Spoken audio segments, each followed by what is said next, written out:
The rain fell wrong.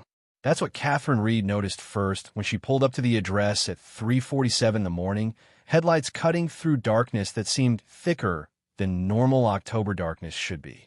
Water droplets hung suspended in the air for just a fraction too long before gravity remembered its job.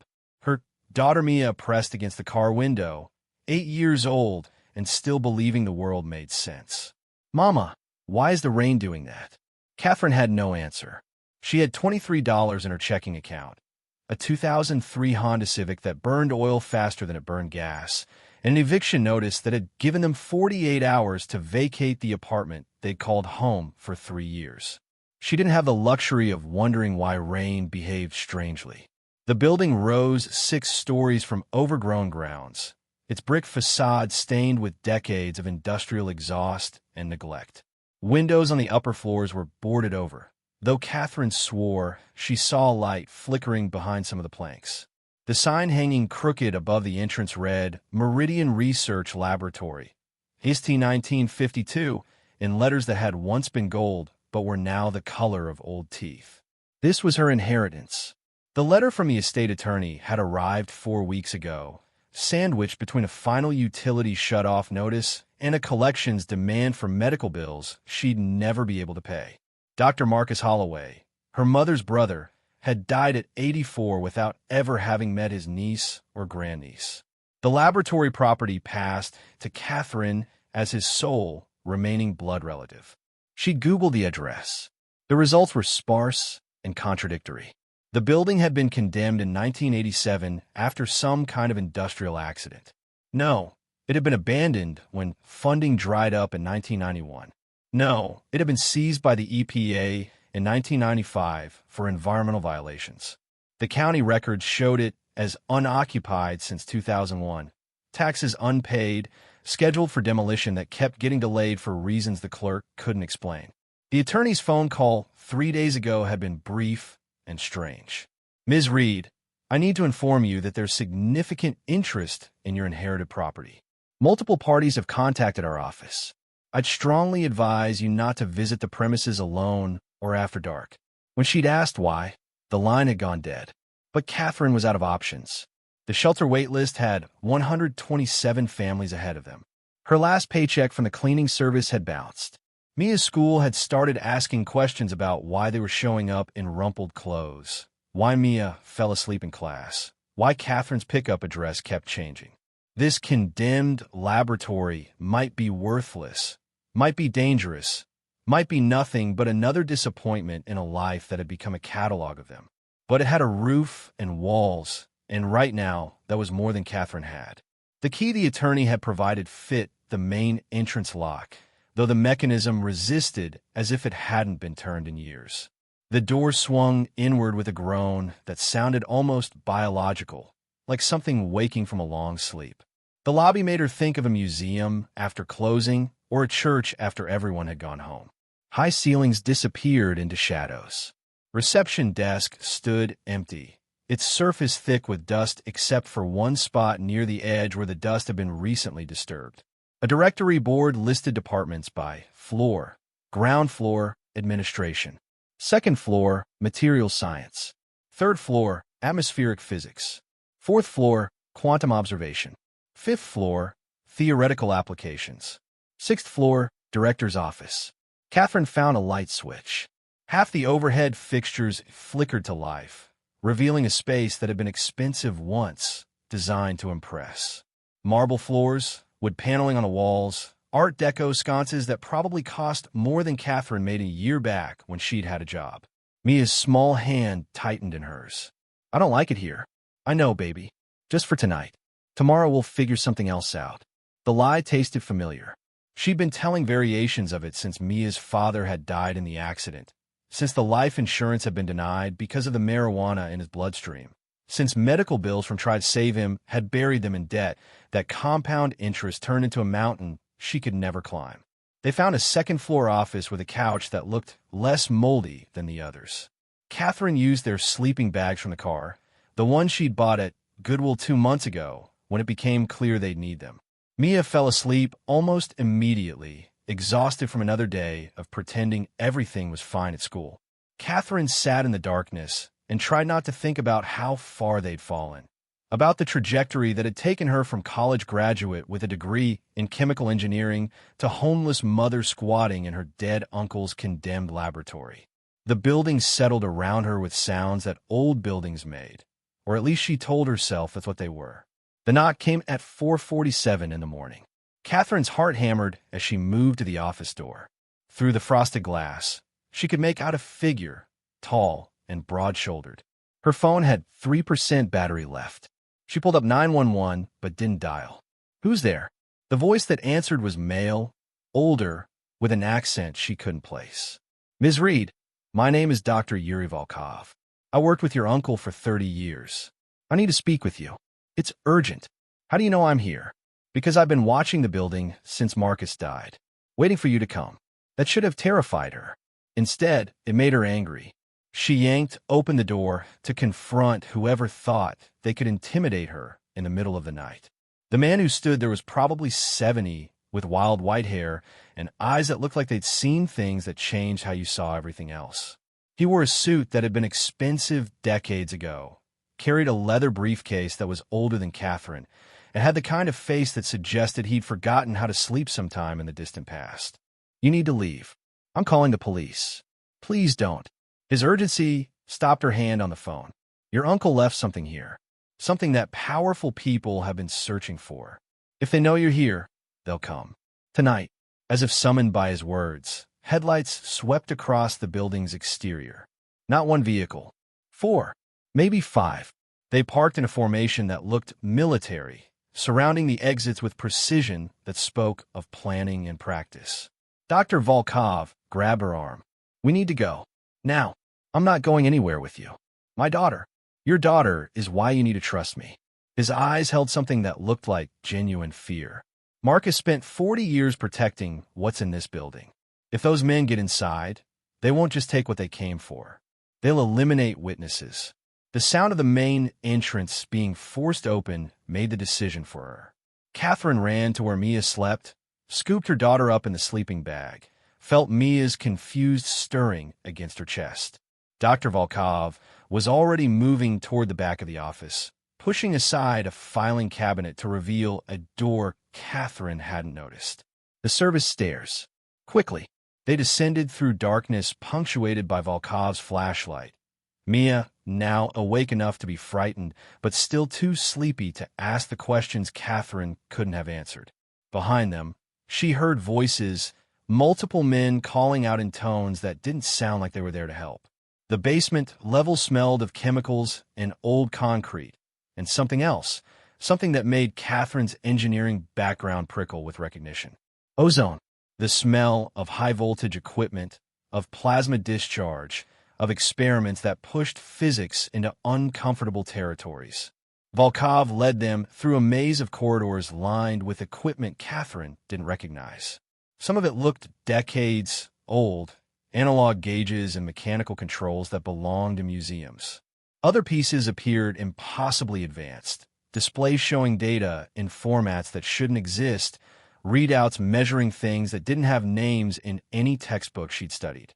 They emerged into a chamber that made Catherine stop despite the urgency of their flight. Circular, maybe 40 feet across, the walls covered in what looked like circuit boards but moved, components shifting like living things, rearranging themselves according to logic she couldn't follow.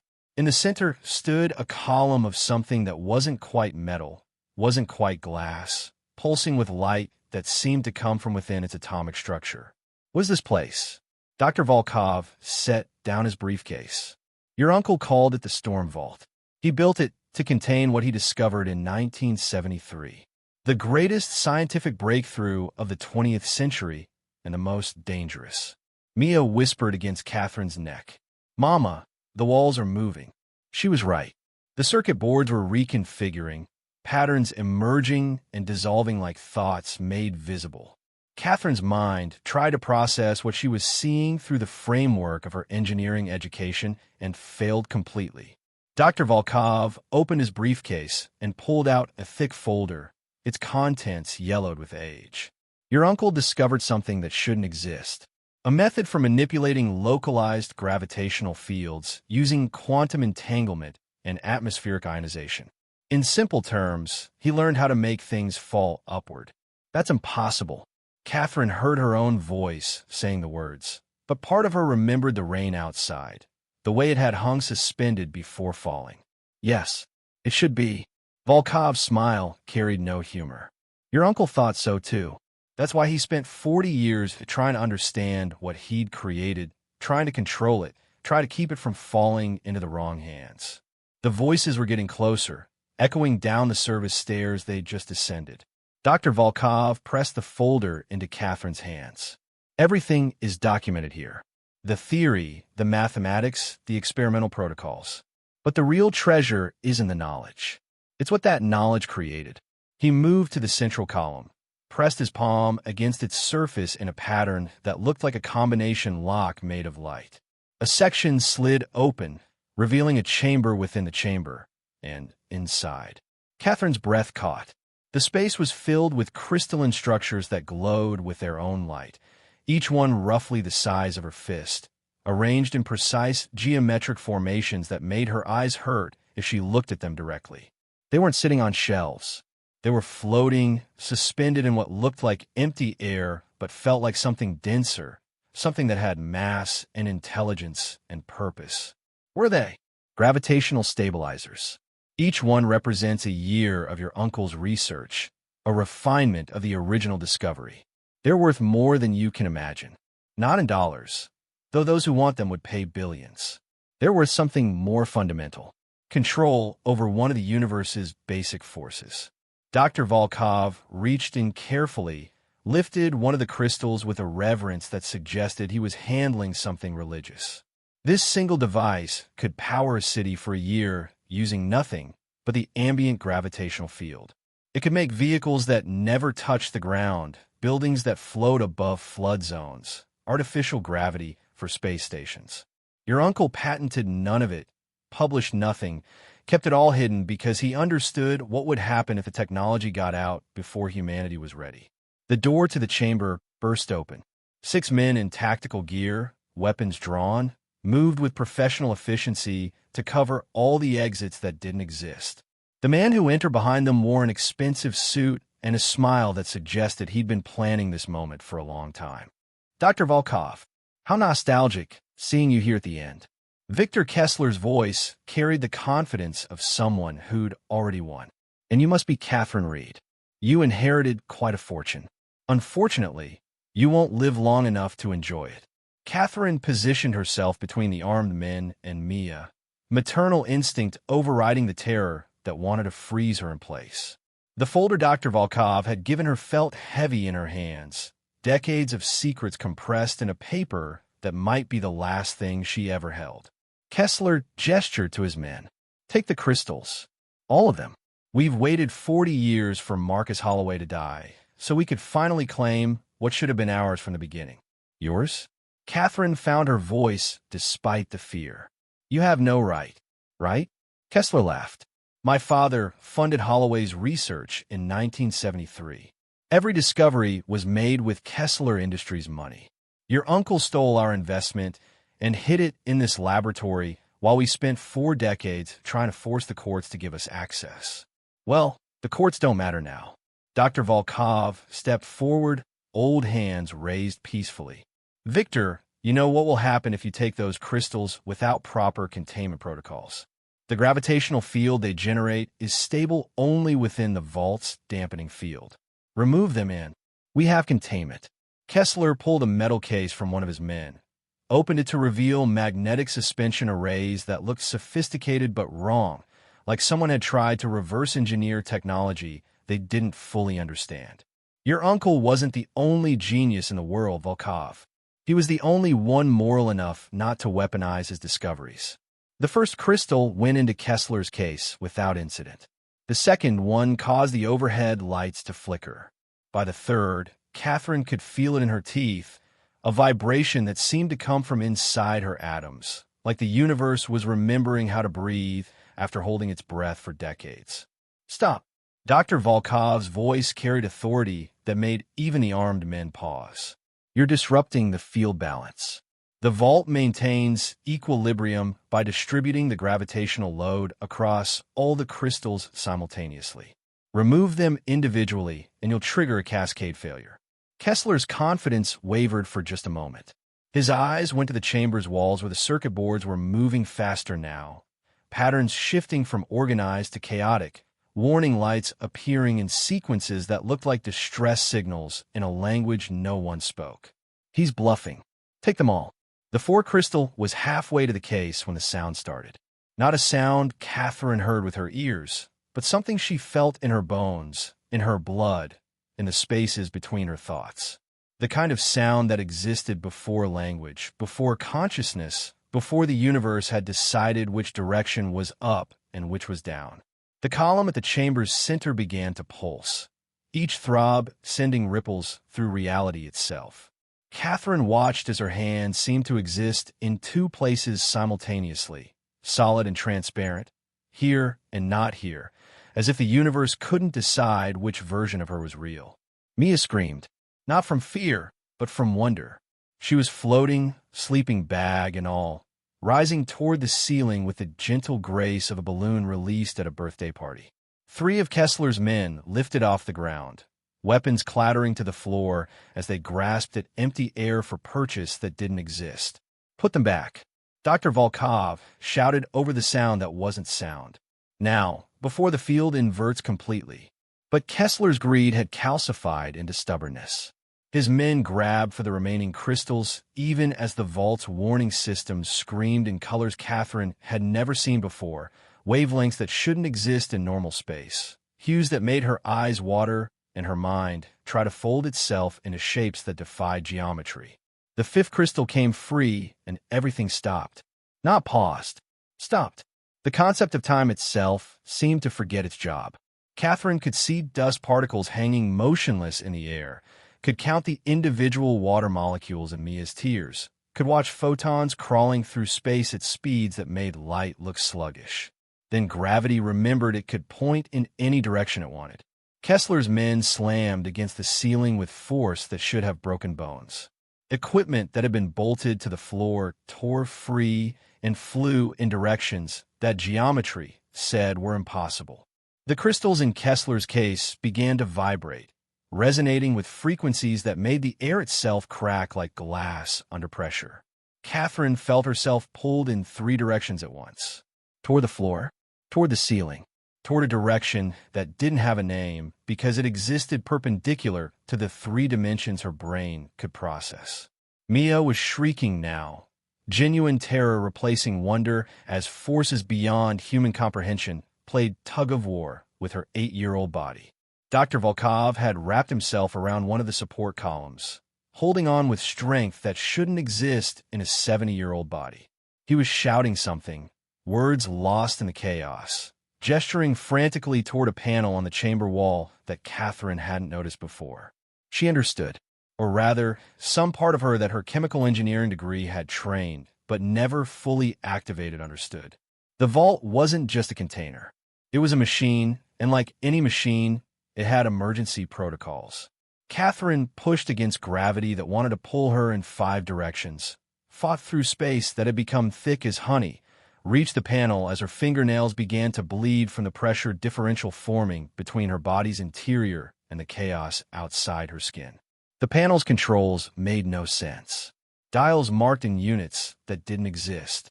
Switches labeled with symbols she'd never seen. But underneath the alien design, she recognized patterns.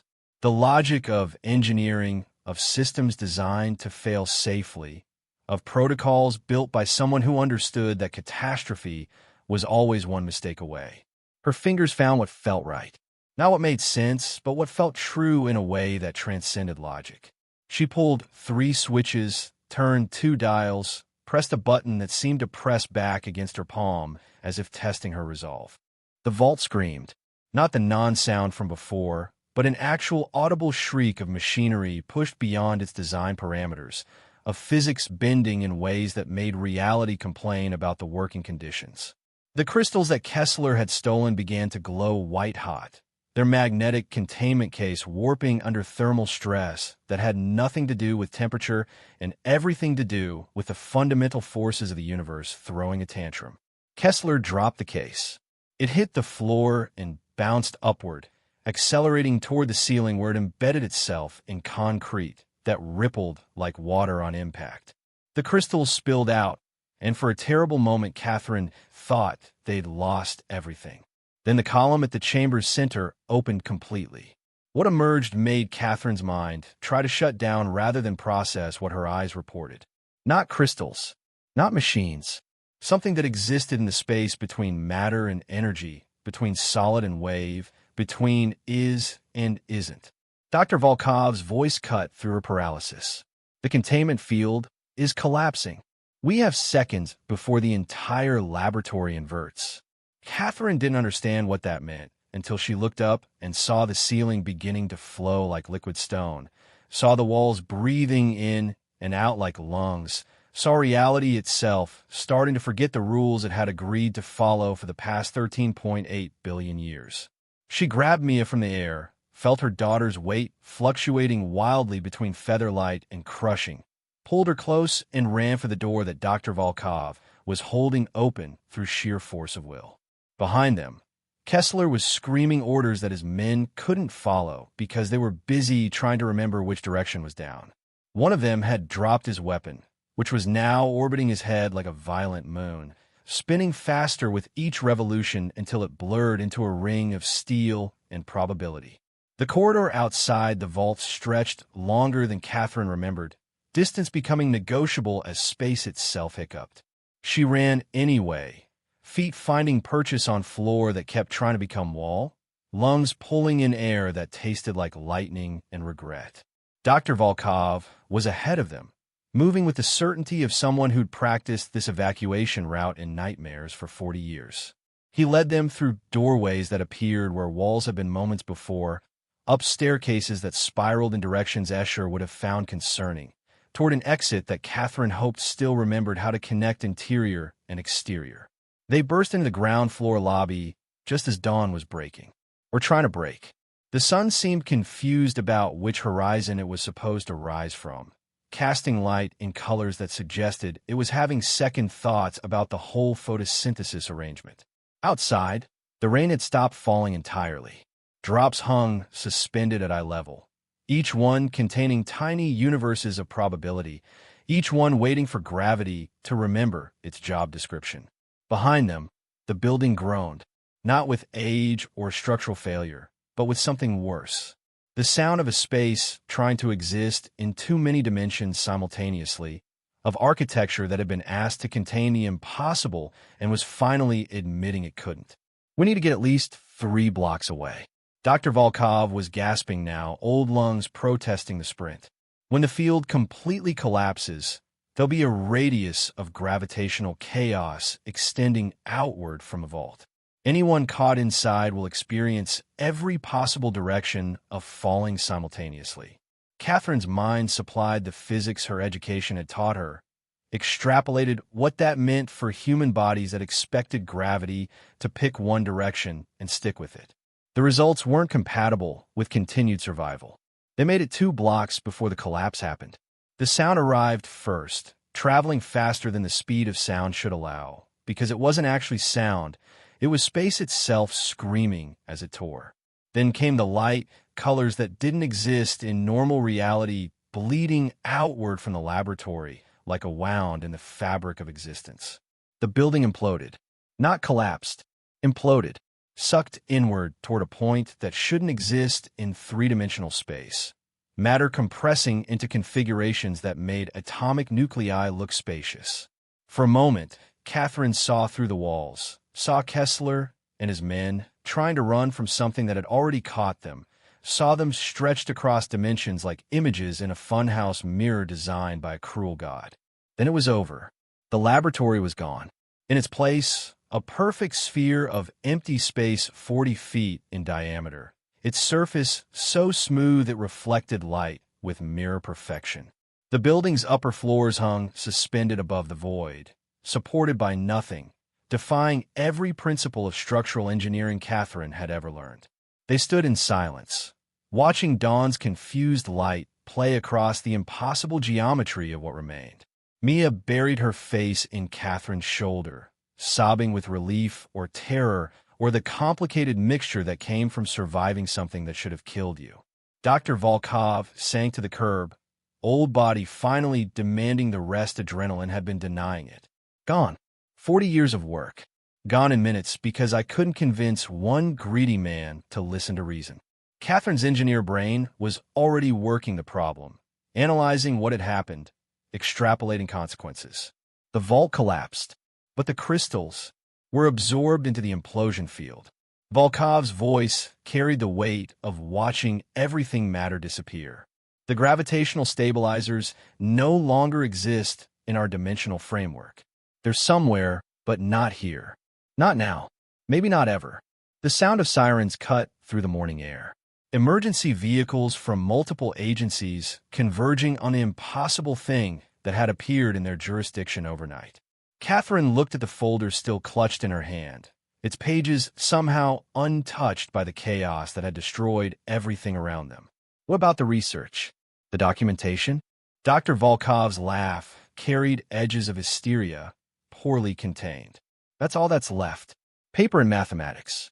Theory without application. Your uncle's life work reduced to academic curiosity. But as Catherine opened the folder, began reading through equations and diagrams and notes written in her uncle's careful hand, she realized Dr. Volkov was wrong. What Marcus Holloway had left behind was worth more than crystals or devices or machines that bent gravity to human will. He'd left behind understanding. The first page made her breath catch. A letter dated 2 weeks before her uncle's death, written in handwriting that trembled but remained legible. To whoever inherits this responsibility, if you're reading this, then the vault has either been opened or destroyed. Either way, you now carry the burden I've shouldered for 40 years. The burden of knowing that humanity discovered something magnificent before it was ready to use it wisely. The gravitational stabilizers were never the point. They were proof of concept, demonstrations that the mathematics worked. But the real discovery was the theory itself. The understanding that gravity isn't a force pulling things together. It's space itself deciding how to curve. Change the curve, and you change everything. I've hidden the complete theory across 7 locations worldwide. This laboratory contained only 1/7 of the puzzle. Even if this facility is compromised, even if the devices are stolen, the knowledge remains protected. Your job isn't to recreate what I built. It's to decide when humanity is ready to have it back. Catherine read the letter 3 times, each pass revealing new layers of implication. Her uncle hadn't just been protecting technology. He'd been buying time, giving humanity decades to mature before handing it the keys to forces that could reshape reality. Dr. Volkov was reading over her shoulder. 7 locations. He never told me about the others, because you would have tried to access them. Catherine understood her uncle's logic with the clarity of someone who'd spent years watching people make choices that prioritized want over need. He trusted you to protect this facility, but not to resist the temptation of the complete theory. The old scientist's silence confirmed her assessment. The emergency vehicles had arrived, police and fire department, and what looked like federal agents in unmarked cars surrounding the impossible sphere that had replaced the laboratory. A woman in a dark suit was walking toward them with the purposeful stride of someone who had authority and questions in equal measure. Agent Sarah Vance, Department of Energy. She showed credentials that looked legitimate to Catherine's admittedly inexpert eye. I need to know what happened here, and I need to know right now. Dr. Volkov opened his mouth to answer, but Catherine cut him off. A structural collapse. The building was condemned, foundations unstable. We were inside, doing a final walkthrough before scheduled demolition when it gave way. Agent Vance's expression suggested she didn't believe a word, but was professionally curious about what lie Catherine would construct. And the gravitational anomaly? Catherine met her eyes with the steady gaze of someone who'd spent months lying to social services about having stable housing, to teachers about Mia's attendance record, to employers about why she needed another advance on her paycheck. What gravitational anomaly? The entire building collapsed into a perfect sphere in violation of every known law of physics. That anomaly. I'm a homeless mother with a chemical engineering degree I can't use because nobody hires people whose address is a P.O. box. Catherine's voice stayed level, factual. I don't know anything about physics anomalies. I know my uncle left me a condemned building that collapsed while I was inside it. If you want to know more, ask whatever structural engineer is going to investigate the failure.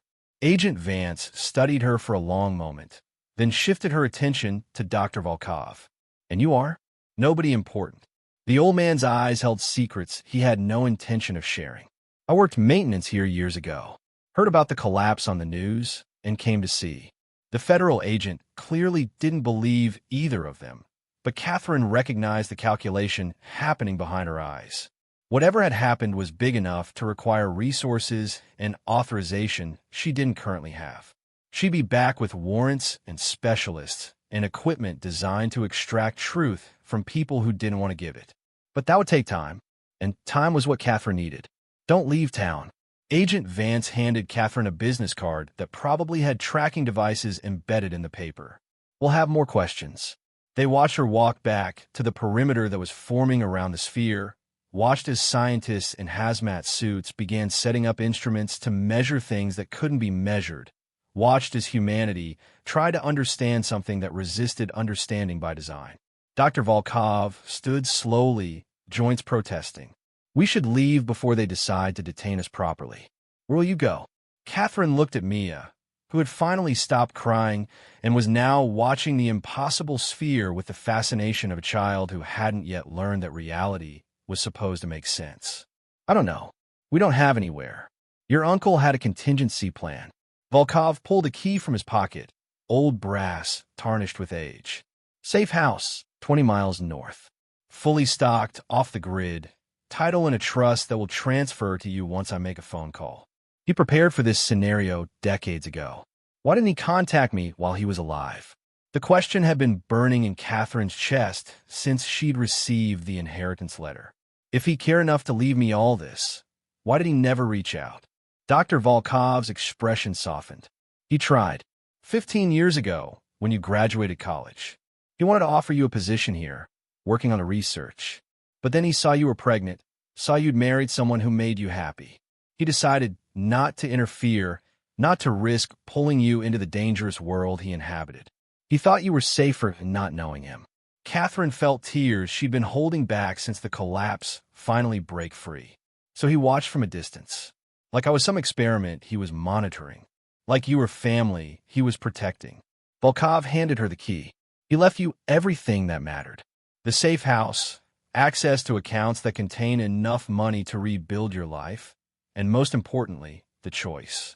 You can walk away, use his resources to give your daughter the stability you've been fighting for. Or you can pick up where he left off, become the guardian of knowledge that could change the world. Mia tugged on Catherine's sleeve. Mama, what's that folder?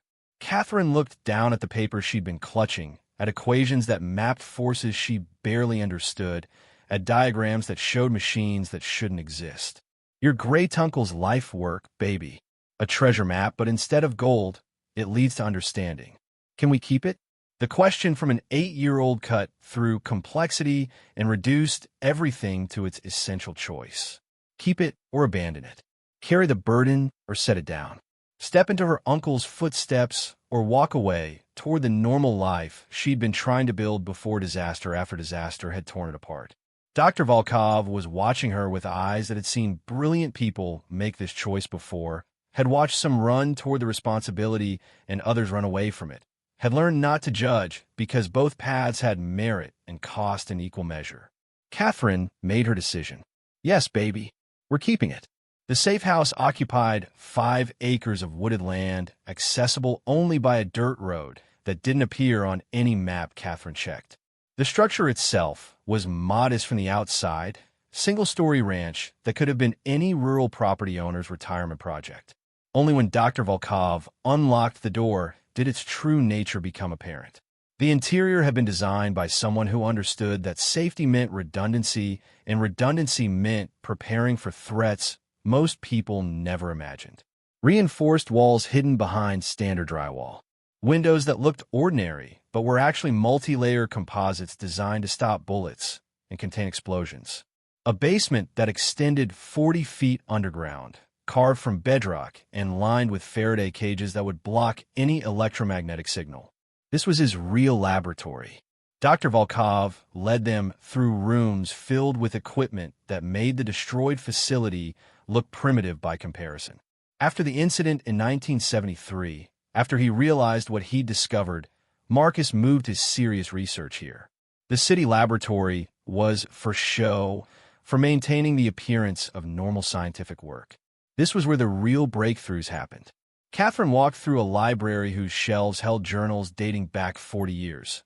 Walked through a workshop whose tools suggested engineering projects beyond anything she'd encountered in her degree program. Walked through a bedroom whose single narrow bed and minimal possessions told the story of a man who'd sacrificed normal life for work he considered too important to abandon. Mia found the kitchen and was delighted to discover a pantry stocked with non-perishable food that would last them months. She found bedrooms upstairs with furniture covered by sheets. Found a bathroom with running water and electricity that worked despite the property's isolated location. She found, in short, everything that defined home that Catherine hadn't been able to provide in the 2 years since they'd started their slow-motion fall from stability into homelessness. Dr. Volkov showed Catherine the basement level where her uncle's real secrets waited. The walls were covered with diagrams that tracked the evolution of his theory from crude initial hypothesis through decades of refinement. She recognized some of the mathematics from her engineering education, but most existed at a level of complexity that would require years of study to comprehend. Your uncle spent the last 15 years of his life working on this. Volkov pointed to a series of equations that filled an entire wall. He called it the unified field solution. Not just gravity manipulation, but a complete mathematical framework that explains how all the fundamental forces interact. If he was right, and I believe he was, this would give humanity the ability to manipulate reality at the most basic level.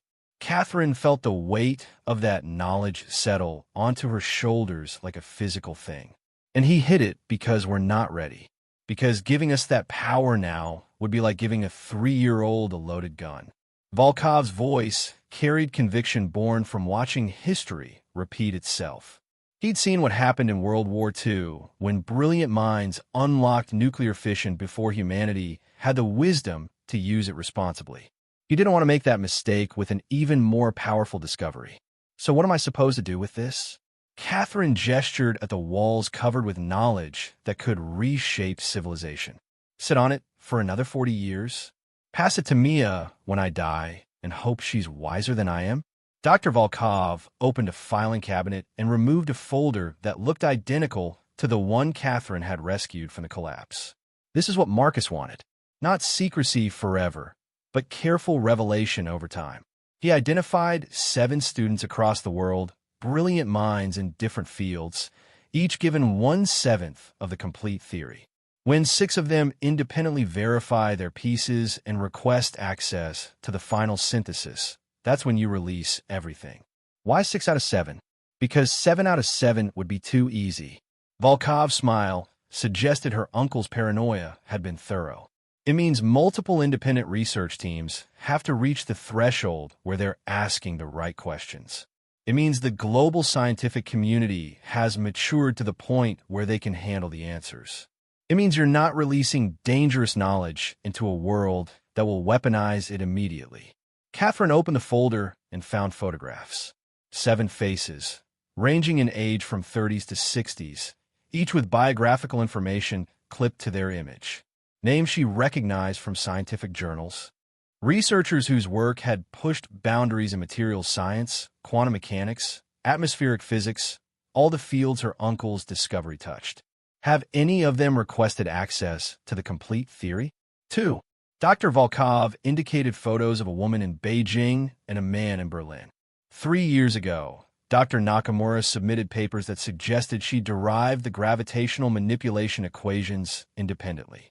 Last year, Professor Schmidt published work on quantum entanglement that tracked exactly with Marcus's 1980s research. Both were sent letters from Marcus's estate attorney informing them that additional information would become available when 6 researchers reached the threshold. So we wait. Catherine felt time stretching ahead of her. Years or decades of guardianship over knowledge that wanted to be shared but couldn't be.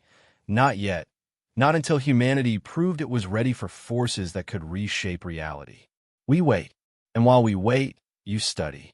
You learn your uncle's work so deeply that when the time comes, you can explain it to those who need to understand. You become the guardian he trained you to be, even if he did it from a distance. Mia called down from upstairs. "Mama, can we stay here?" "Really stay, not just for one night." Catherine looked at the diagrams covering the walls, at the knowledge that could change everything, at the responsibility her uncle had passed to her because he believed she was strong enough to carry it. She thought about the 2 years of slowly losing everything, of fighting to keep her daughter fed and safe while the world seemed determined to prove that single mothers didn't deserve stability or hope. This wasn't the life she'd planned.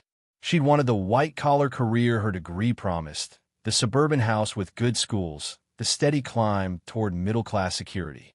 Instead, she'd gotten homelessness and desperation and an inheritance that came with obligations that could consume the rest of her life, but also came with safety, with resources, with purpose that extended beyond day-to-day survival into something that mattered on timescales longer than her own lifespan. "Yes, baby, we can stay." The sound of Mia's joy from upstairs made the decision feel less like sacrifice and more like salvation. Dr. Volkov handed Catherine a phone, modern but clearly modified in ways that suggested security features beyond commercial products.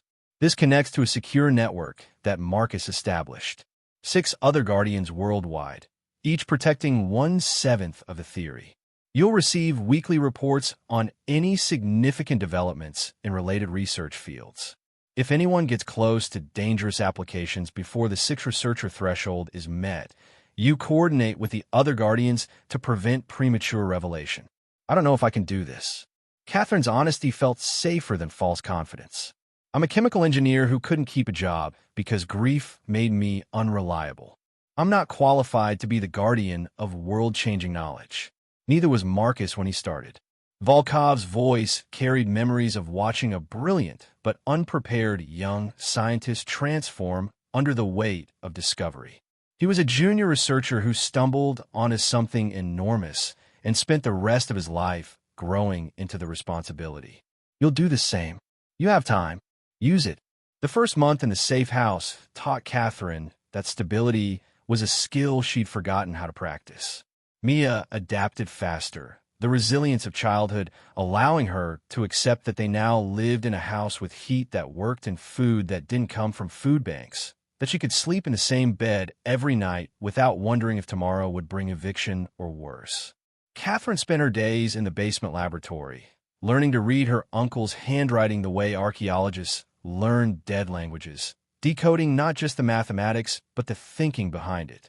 Dr. Volkov visited twice weekly, bringing supplies and answering questions and slowly revealing the scope of Marcus Holloway's hidden empire.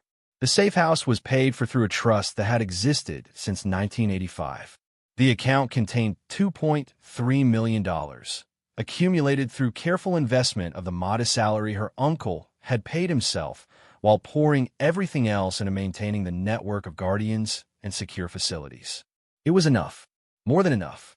Enough to make Catherine cry the first time she saw the balance, remembering the nights she'd counted coins for gas money, the mornings Mia had gone to school hungry because breakfast meant choosing between food and keeping the car that served as their bedroom. The phone Dr. Volkov had given her rang for the first time on day 23. Catherine answered to hear a woman's voice speaking accented English, formal and precise. "This is Dr. Yuki Nakamura. I received notification that the primary guardian has changed. You must be Marcus's heir. Catherine Reed. I'm his niece." A pause, then a warmth entering Dr. Nakamura's voice. "He spoke of you sometimes in our conversations. He was proud of your engineering degree, proud that you shared his analytical mind even though you'd never met. I'm sorry for your loss, and I'm sorry you've inherited such a complicated legacy. They talked for an hour. Dr. Nakamura explained her role as one of the 7 researchers who'd been given pieces of Marcus's work, described how 15 years ago she'd received an anonymous package containing equations that had transformed her understanding of gravitational fields. She'd built a career on that fragment of knowledge, published papers that brought her international recognition, never knowing the source until Marcus's death had prompted the estate attorney to make contact. The work I was given, it's incomplete. Dr. Nakamura's frustration was evident. I can see the edges where it connects to something larger, but I don't have enough to make the final breakthrough. How many others have reached the threshold? Just you and Professor Schmidt in Berlin. Catherine had memorized the list, knew each researcher's progress like a student tracking grades. For more need to verify their pieces independently before the synthesis can be released. Years then, maybe decades. Dr. Nakamura sighed. I'll be retired before I see the complete theory. That's the point. Catherine was beginning to understand her uncle's logic. By the time 6 of you have derived the connections independently, it means the global scientific community has reached a level of sophistication where the knowledge can be integrated safely. Releasing it earlier will be dangerous. Your uncle thought in very long timescales. There was admiration in Dr. Nakamura's voice. Most scientists want their discoveries recognized in their lifetime. Marcus was content to plant trees whose shade he'd never enjoy. After the call ended, Catherine sat in the basement, surrounded by her uncle's life work, and understood what he'd sacrificed. No family beyond Nice he'd watched from a distance. No public recognition despite breakthroughs that should have earned Nobel Prizes. No legacy beyond trust that future generations would appreciate what he'd protected. Mia's voice called down from upstairs. Mama, someone's at the door. Catherine's hand went instinctively to the panic button Dr. Volkov had shown her, the one that would seal the basement and alert the other guardians if federal agents or corporate raiders or anyone else who wanted Marcus's secrets came looking. But the security camera showed only a woman in her 60s, gray hair pulled into a practical bun, carrying a casserole dish covered in aluminum foil. She introduced herself as Margaret Shun, on the property 3 miles down the road, had known Marcus Holloway for 30 years. Came to welcome his family now that the house was finally being lived in the way Marcus had always hoped it would be. He was a good man, Mrs. Chun said over coffee in the kitchen while Mia devoured homemade cookies. Private but good. Used to help me with repairs when my husband died. Never accepted payment. Just said he was glad to have neighbors even if we were miles apart. He talked about you sometimes. About his niece who'd become an engineer like him, who'd made him proud even though you didn't know he existed. Catherine felt tears threatening again.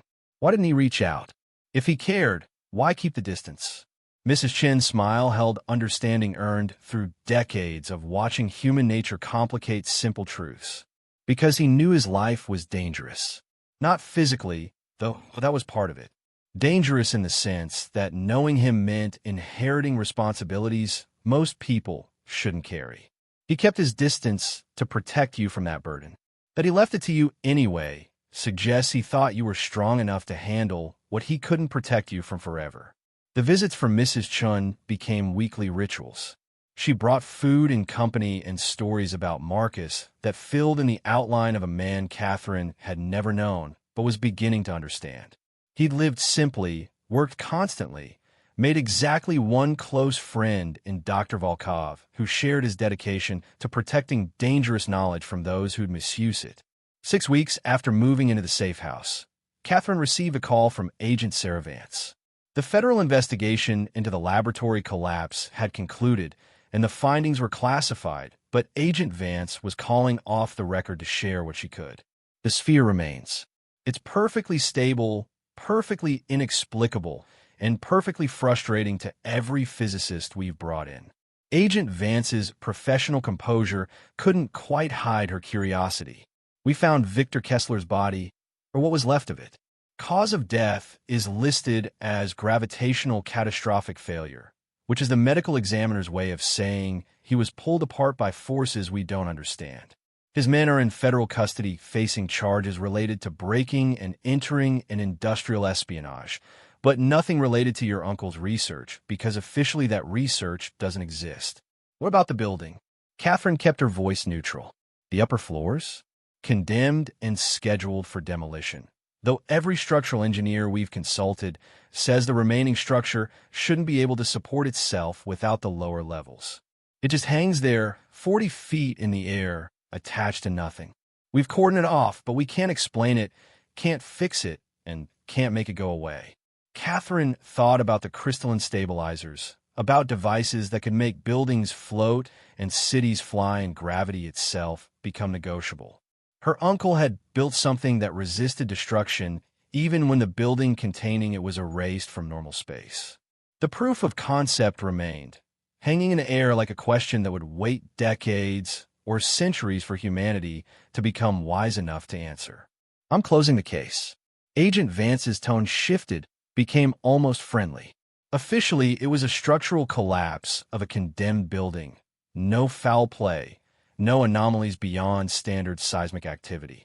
Unofficially, I know there's more to this story, but I also know that sometimes secrets exist for good reasons. Your uncle was protecting something. I'm choosing to believe he had good cause. Thank you. Catherine meant it. For understanding. Don't make me regret it. If whatever he was protecting ends up in the wrong hands, that's on me. The call ended, leaving Catherine with the knowledge that she'd just received a gift most people never got. A federal agent who recognized that some truths were better left buried until the time was right for excavation. 3 months into her guardianship, Catherine began receiving inquiries. Cryptic emails from researchers whose work touched the edges of her uncle's discoveries. Coded messages that suggested they'd been told by someone that Marcus Holloway's heir might have access to information they sought. Dr. Volkov had warned her this would happen. The scientific community talks. When two people have pieces of a larger puzzle, they start looking for others who might have complementary knowledge. You'll get approaches, some legitimate, some from corporate interests or government agencies trying to access the theory through misdirection. Your job is to determine who's genuinely close to breakthrough and who's fishing for shortcuts. She learned to screen the inquiries, looking for evidence of independent derivation versus requests for information they hadn't earned. A physicist in Toronto had published work that paralleled her uncle's 1990s research, but lacked the crucial insight that would connect theory to application. A material scientist in Mumbai had discovered gravitational anomalies in crystalline structures, but didn't understand the mathematics that would explain what she'd found. Catherine responded to each inquiry with carefully worded letters that acknowledged their work without revealing more than they'd already discovered independently. She was learning her uncle's art of hiding, knowledge in plain sight, of being encouraging without being helpful, of protecting secrets while respecting the researchers who were genuinely advancing human understanding. Mia started at the local school in January, for months after they'd moved into the safe house. The transition from homeless instability to normal childhood was difficult in ways Catherine hadn't anticipated. Mia had nightmares about losing the house, would wake up crying and asking if they had to leave, if the bad men were coming back, if gravity would forget which way was down again. Catherine held her daughter through those nights and promised safety she finally believed she could deliver. They had resources now. They had the house and the trust fund and the protection that came from being part of a network of guardians spread across the world. They had Dr. Volkov checking in regularly and Mrs. Chun bringing casseroles and Agent Vance maintaining official disinterest that felt like unofficial protection. They had, in short, what Catherine had been fighting for during 2 years of homelessness. Stability, security, the luxury of planning for a future that extended beyond tomorrow's immediate survival. The call that changed everything came on a Wednesday in March, 8 months after the laboratory collapse. Dr. Volkov's voice on the secure phone carried excitement Catherine had never heard from the usually reserved scientist. Dr. Reeves in London. She's done it.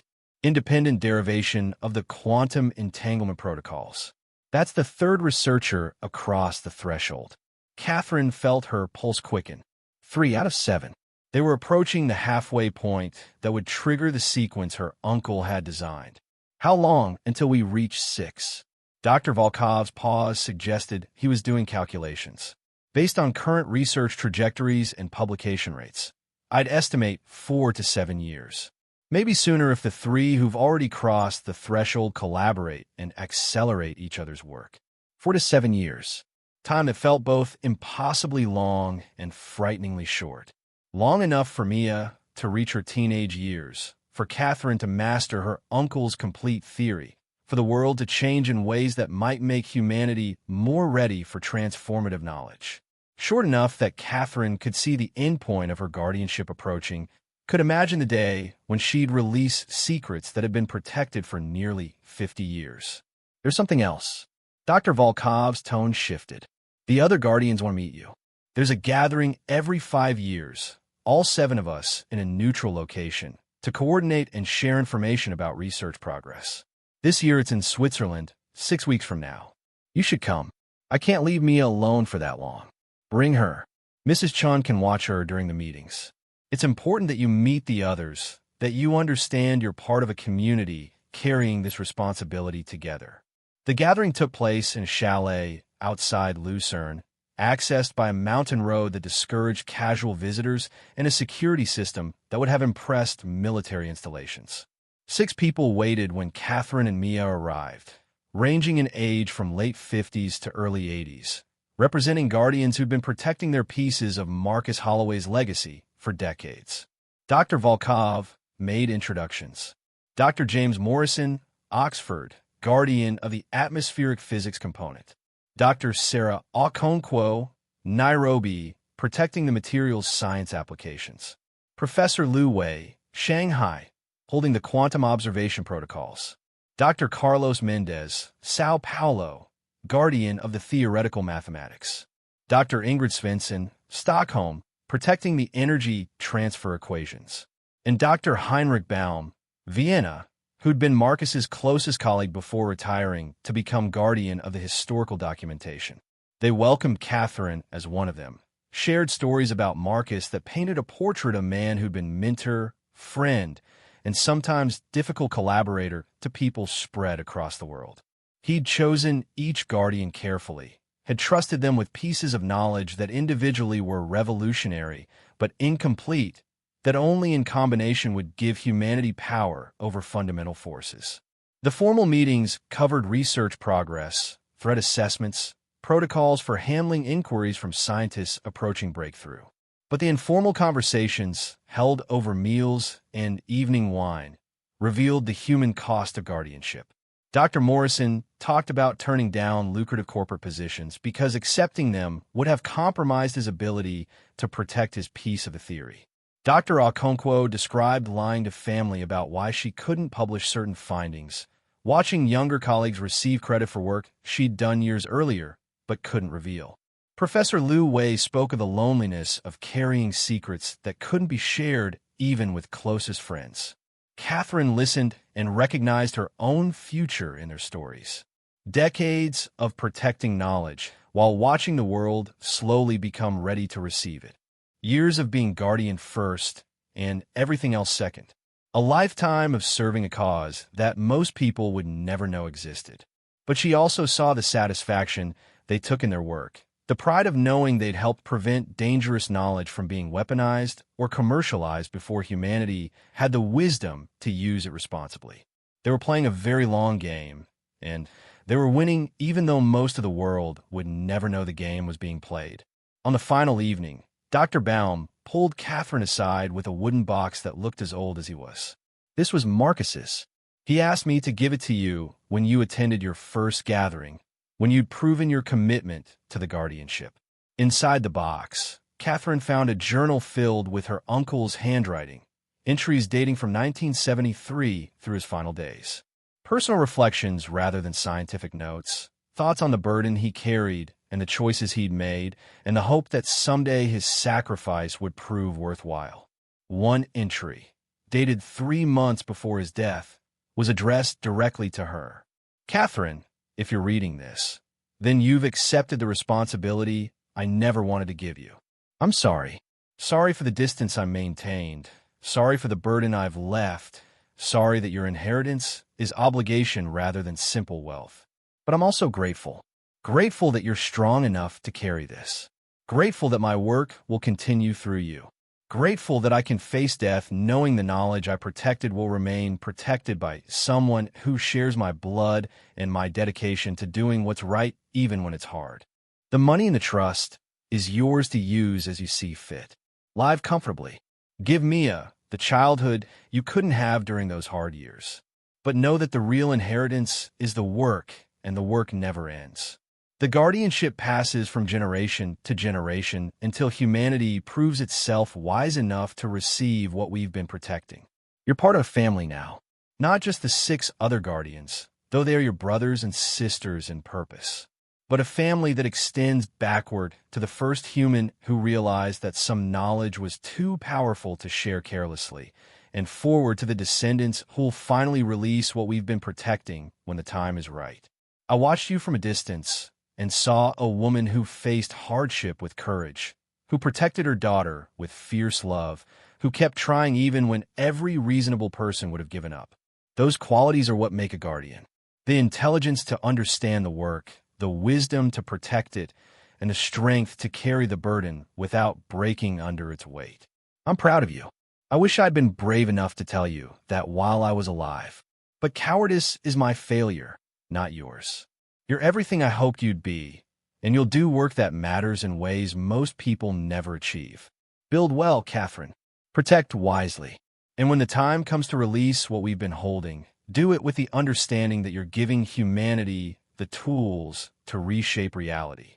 That's both gift and responsibility in equal measure. Your uncle, Marcus. Catherine read through tears that blurred the words but couldn't hide their meaning. She'd spent 8 months angry at an uncle who'd watched her struggle from a distance, who'd let her fall into homelessness and desperation without offering help. Now she understood he'd been preparing her, letting life teach lessons that couldn't be learned from books or inherited wealth. She needed to know what hardship felt like, what it meant to fight for survival, what strength she possessed when everything else was stripped away. The guardianship required that understanding. Required knowing that humanity wasn't ready for power it couldn't handle, that patience was harder but wiser than immediate revelation, that some prizes needed to be earned through growth rather than simply handed over because someone asked for them. Dr. Volkov found her on the chalet's balcony, looking out over Swiss mountains illuminated by moonlight that made the snow glow silver. He stood beside her in companionable silence before speaking. He loved you. In his way, from his distance, with all the limitations his paranoia and dedication imposed. But he loved you. I know. Catherine folded the journal closed. I finally understand. The return of the safe house felt like coming home in ways their previous residences never had. This wasn't temporary shelter or desperate refuge. This was base of operations for work that would consume the rest of Catherine's life. And she made peace with that knowledge during the flight back from Switzerland. She enrolled in online courses to formalize her understanding of the physics and mathematics underlying her uncle's work. She established routines where mornings were dedicated to study, afternoons to screening research inquiries, evenings to being present for Mia in ways she'd struggled to manage during their homeless months. The trust fund's resources meant Catherine could hire tutors for Mia, could provide music lessons and art supplies, and all the enrichment activities that had been impossible when survival consumed every resource. She watched her daughter bloom in the stability of knowing tomorrow would look like today, that home was a place they'd return to rather than a temporary arrangement that could end without warning. Dr. Volkov visited one Tuesday in June, exactly 1 year after the laboratory collapse, carrying news that made Catherine's breath catch. The sphere is changing. Agent Vance called me this morning. The gravitational anomaly has started emitting radiation in wavelengths we don't have names for. The federal research team thinks it's trying to communicate. Communicate what? Dr. Volkov's expression mixed wonder with concern. The mathematical structure of the emissions matches patterns in your uncle's equations.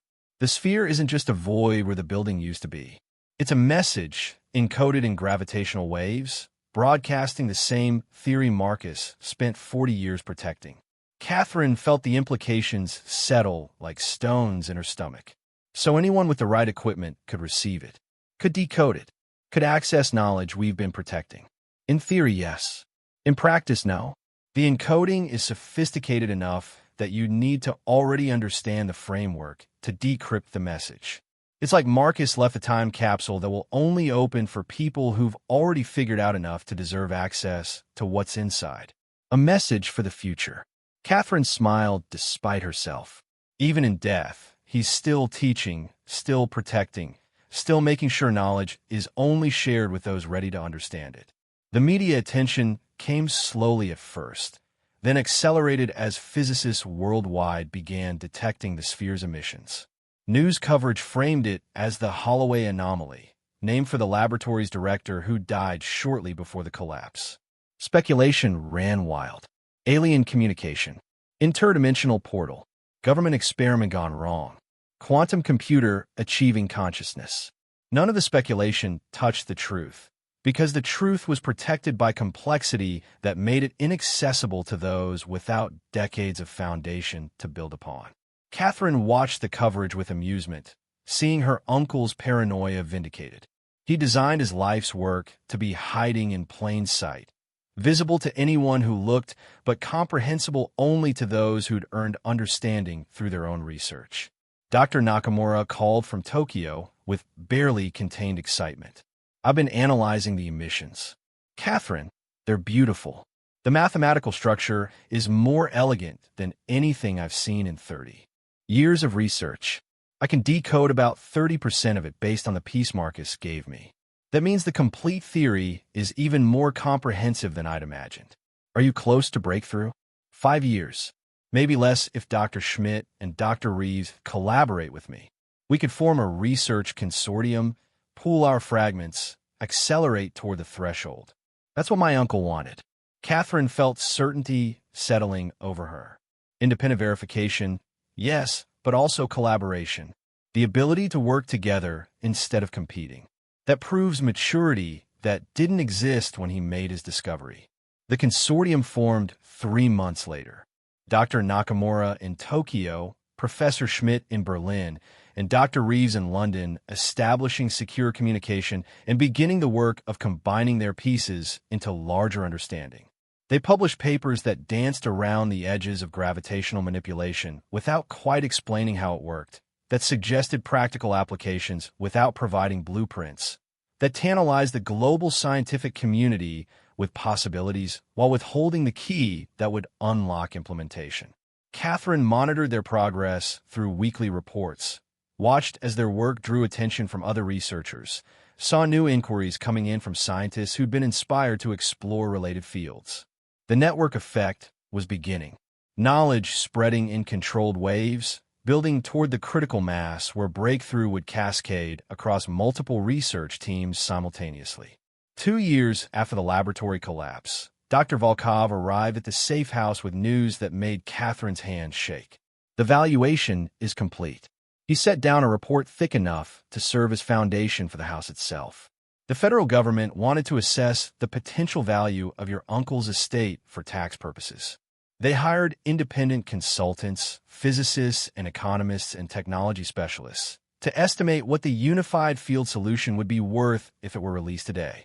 Catherine opened the report, saw numbers that didn't make sense, read them again, felt the room tilt slightly as understanding caught up with perception. $528 million. That was the conservative estimate based on current applications in energy production, transportation, materials manufacturing, and aerospace engineering. The aggressive estimate reached $2.3 billion, accounting for transformative applications that would create entirely new industries. But those valuations assumed immediate release and commercialization. Sitting on the knowledge, protecting it, keeping it from the market meant Catherine's inheritance was worth exactly what the trust fund provided. $2.3 million to live on while guarding hundreds of millions in potential value that couldn't be accessed without violating her uncle's final wishes. This is what you're protecting. Dr. Volkov's voice was gentle. $500 million in immediate value. Multiple billions over time as applications are developed. You could sell to any of a dozen corporations or governments and never worry about money again. You could set up me as children and grandchildren for generations. Or I could keep doing what my uncle trusted me to do. Catherine closed the report. Protecting knowledge until humanity is ready to receive it. That's the choice. And it's yours to make. Catherine thought about the 2 years she'd spent homeless, about counting coins for gas money, about nights when Mia went to bed hungry. She thought about how much that $528 million could change their lives, about the security it would buy, the opportunities it would create. Then she thought about Kessler and his men, about what had happened when greed tried to take by force what should be earned through wisdom.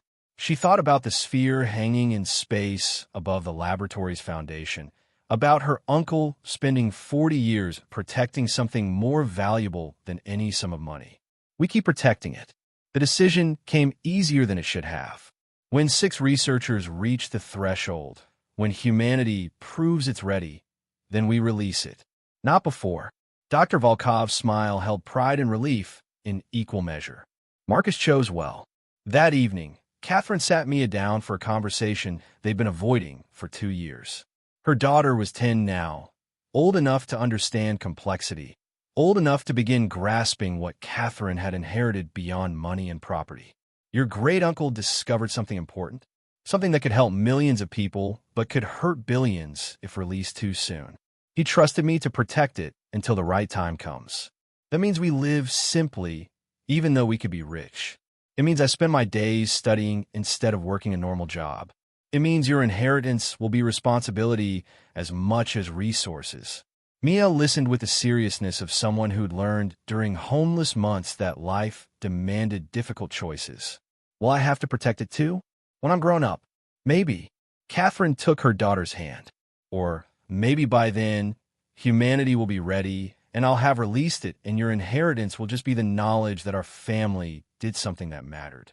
I don't know which future we're building toward, but I know protecting this is the right thing to do. Can I help? Now, not when I'm old, but now. Catherine had been dreading and hoping for this question in equal measure. You can learn. Study the mathematics, understand the science, grow into someone who'll make wise choices when it's your turn to be guardian. Mia nodded once, decisive, and Catherine saw her uncle's determination in the gesture, saw the family resemblance that transcended genetics, the shared commitment to doing what was right even when it cost something. 3 years after the laboratory collapse, Dr. Mendez in Sao Paulo reached the threshold. Independent derivation of the theoretical mathematics that underlay the entire framework. For out of 7 researchers now verified, only 2 more needed before the synthesis would be released. The wait was agony and relief in equal measure. Agony because Catherine could feel the endpoint approaching, could imagine the weight of guardianship finally lifting from her shoulders. Relief because 4 out of 7 meant the system worked, meant humanity was advancing toward readiness, meant her uncle's faith in slow revelation had been justified. The phone calls with other guardians took on new urgency. Weekly coordination meetings to discuss which researchers were close to breakthrough, how to nudge them toward independent derivation without providing shortcuts, how to prepare for the moment when 6 researchers would simultaneously request access to the complete theory. Dr. Baum, oldest of the guardians at 83, shared perspective earned through 40 years of service. The waiting is the hardest part. You'll be tempted to accelerate things, to help researchers over the final hurdle, so you can be free of the burden. Resist that temptation. The breakthrough has to be earned, not given. That's what proves readiness. Catherine committed to patience she hadn't known she possessed, to studying her uncle's work with dedication that consumed hours each day, to being present for Mia even as the weight of guardianship demanded constant attention, to building a life that balanced normal existence with extraordinary responsibility. Mrs. Chun continued her weekly visits, bringing food and friendship and the perspective of someone outside the scientific community who understood what Catherine was doing without needing technical details. You're doing good work. Not easy work, Not work that gets recognition, but good work. That matters more than applause. Agent Vance called once a year on the anniversary of the laboratory collapse. Unofficial check-ins that confirmed the federal government was still monitoring but not interfering. The sphere's still there, still broadcasting, still inexplicable. We stopped trying to understand it and started accepting it as permanent feature of local reality. Sometimes mysteries don't need solutions. 5 years after inheriting the guardianship, Catherine received the call she'd been simultaneously anticipating and dreading. Dr. Volkov's voice carried gravity that suggested this was the moment. Dr. Hassan in Cairo. She's done it. Independent derivation of the energy transfer protocols. That's 5 out of 7. One more. Catherine felt time accelerating, felt the weight of protection beginning to shift toward the weight of revelation. How long? Dr. Volkov's pause suggested he was consulting the same research trajectories Catherine had memorized. Based on current progress, Dr. Parkin's soul is closest. His work on quantum observation is perhaps 18 months for breakthrough. 2 years maximum. 2 years.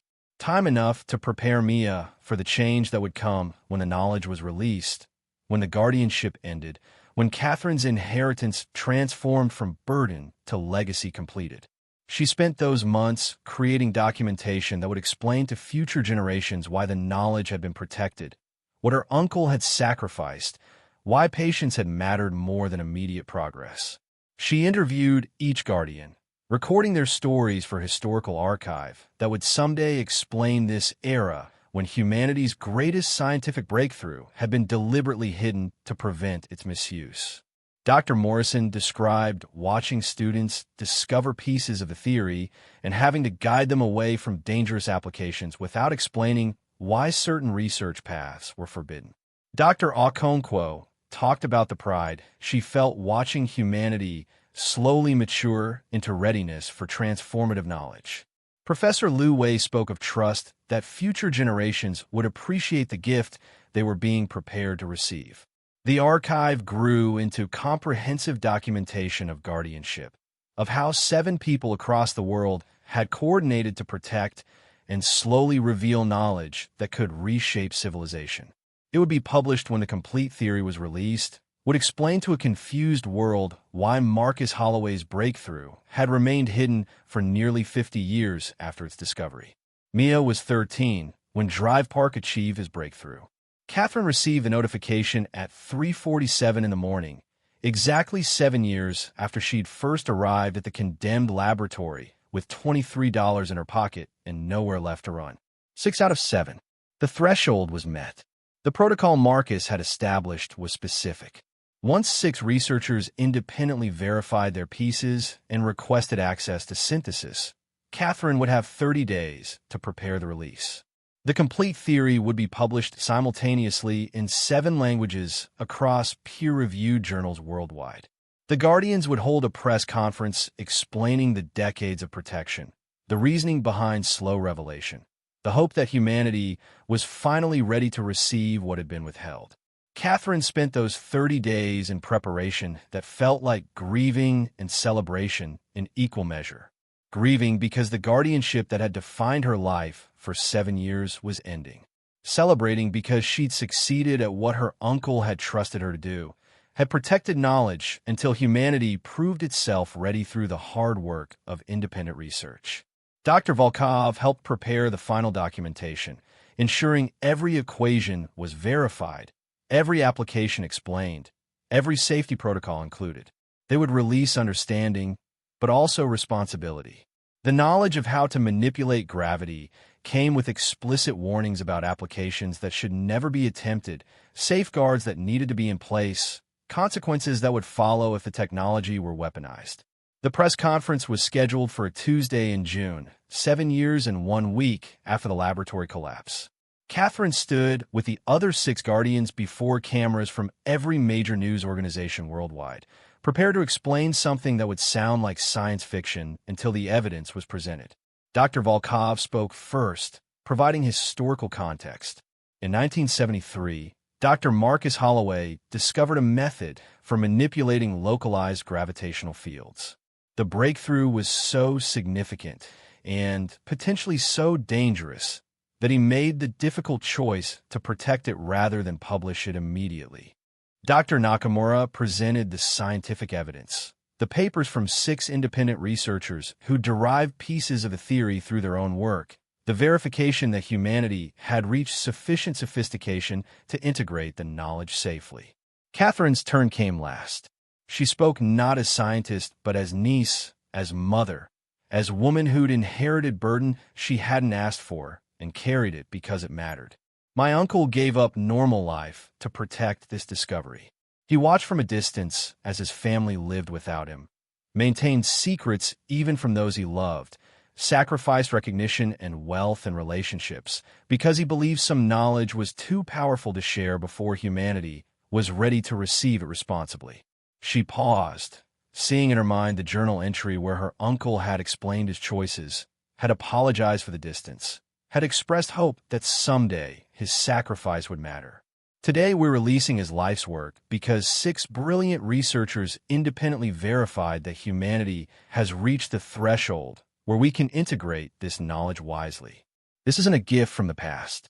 It's achievement of the present, earned through decades of hard work by thousands of scientists who built the foundation that makes understanding possible. The questions came fast, skeptical, and amazed in equal measure. Reporters wanted proof, wanted demonstrations, wanted assurance that this wasn't an elaborate hoax or misguided faith in impossible physics. Dr. Morrison provided the answer they needed. The sphere above the former laboratory site, the Holloway anomaly that's been broadcasting for 7 years, is proof of concept. It's generating the gravitational field that keeps the remaining building suspended, and it's transmitting the complete mathematical framework for anyone sophisticated enough to decode the message. We're not revealing anything that hasn't been publicly available. We're just providing the key to understand what's been in plain sight all along. The world's reaction was everything Catherine had hoped and feared. Initial skepticism gave way to verification as researchers worldwide began working through the equations, confirming that yes, the mathematics was sound, yes, the applications were possible, yes, humanity had been given the tools to reshape reality at fundamental level. But the response wasn't chaos, wasn't immediate weaponization or corporate exploitation. The 7 years of slow revelation through independent research had created a community of scientists who understood the responsibility that came with the knowledge. They'd earned it through their own work, had grown sophisticated enough to appreciate why it had been protected, had matured into guardians themselves even before knowing what they were protecting. Catherine watched the global response with satisfaction that felt like completion. Her uncle had been right. Humanity wasn't ready in 1973, would have destroyed itself with power it couldn't control. But 50 years of growth, of scientific advancement, of moral evolution, had created a world that could receive transformative knowledge with wisdom rather than greed. The financial implications came later, after the initial excitement of scientific breakthrough faded into pragmatic questions about commercial applications. Companies wanted licenses to develop technologies based on a unified field solution. Governments wanted to fund research programs. Universities wanted to establish departments dedicated to studying the new physics. The offers exceeded the valuation report's most aggressive estimates. Catherine was offered $800 million for exclusive licensing rights, $1.2 billion for patent assignment, $2.3 billion for complete ownership transfer of all intellectual property. She declined every offer. Instead, she established the Holloway Foundation, dedicated to funding research in gravitational manipulation and related fields. The foundation's endowment came from non-exclusive licensing agreements that generated revenue while ensuring the knowledge remained publicly accessible. No corporation could monopolize the breakthrough. No government could weaponize it exclusively. The science belonged to humanity, and Catherine's role was ensuring it served everyone rather than enriching a few. The Foundation's first action was establishing scholarships for students from disadvantaged backgrounds, particularly those who'd experienced homelessness or economic hardship. Catherine remembered being broke and desperate, remembered the 2 years when homelessness had consumed every resource, including hope. She wanted the foundation to catch people who were falling, to provide the stability that made excellence possible.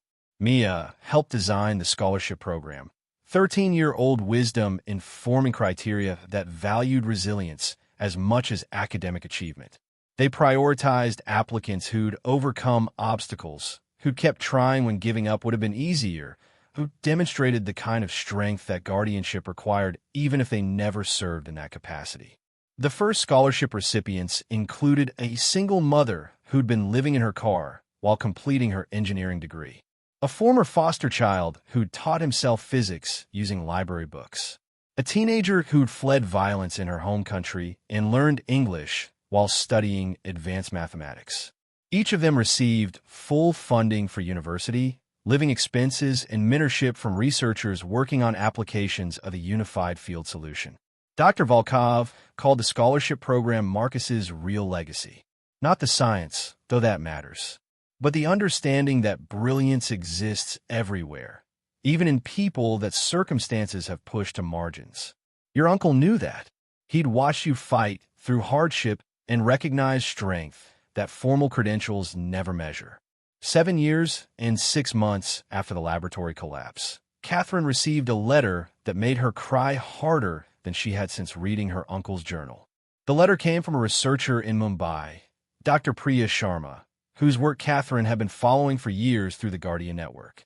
Ms. Reed, I wanted you to know that I've been offered a position leading gravitational research at MIT.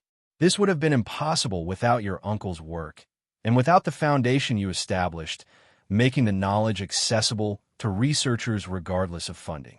I was born in poverty, educated in schools that lacked basic resources, told repeatedly that girls from my background didn't become physicists. Your scholarship program gave my daughter the opportunities one never had. Your uncle's science gave me the tools to build a career that seemed impossible when I started. Thank you for protecting knowledge until we were ready. Thank you for releasing it in ways that serve everyone. Thank you for proving that some people still believe science should be gift rather than commodity. You've changed my life, my daughter's life, and the lives of millions who will benefit from technologies we're developing. I hope you know that your guardianship mattered, that the 7 years you spent protecting instead of profiting were years that allowed humanity to grow into readiness. Your uncle would be proud. Catherine read the letter to Mia that evening, both of them understanding that this was why the hardship had mattered, why the protection had been necessary, why patience had proven wiser than immediate revelation. We did it, Mia whispered. We kept it safe until people were ready. Grandpa Marcus did it. Catherine corrected gently. We just finished what he started. But now it's ours to continue. Mia's eyes held determination that would carry the work forward into generations Catherine wouldn't live to see. The foundation, the scholarships, making sure the science helps everyone. That's our responsibility now. Catherine pulled her daughter close, feeling the weight of guardianship transform into the satisfaction of purpose fulfilled.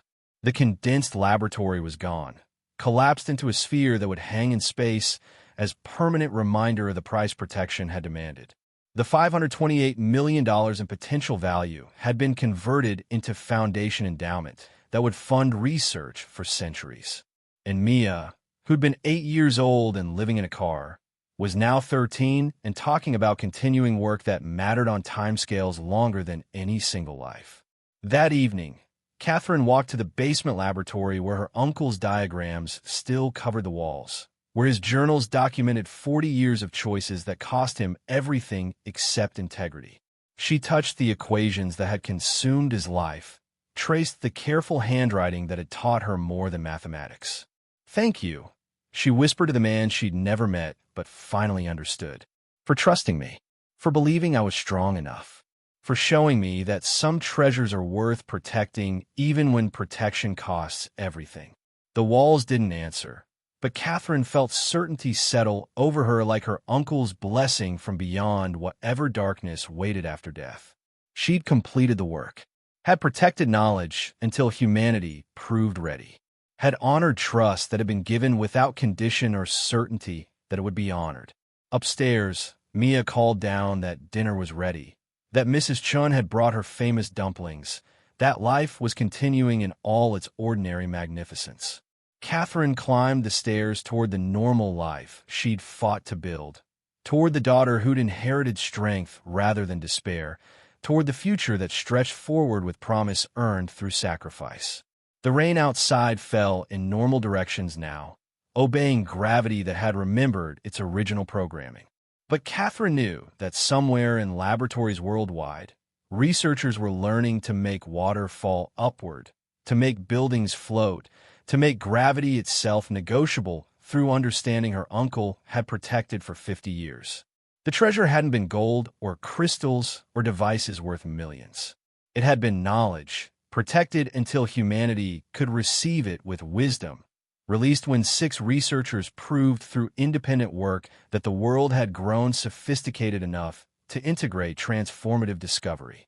And Catherine Reed, who'd inherited a condemned laboratory with $23 in her pocket and nowhere left to run, had become guardian of the greatest scientific breakthrough of the century, had protected $528 million in potential value until the right moment arrived, had built a foundation that would serve humanity for generations.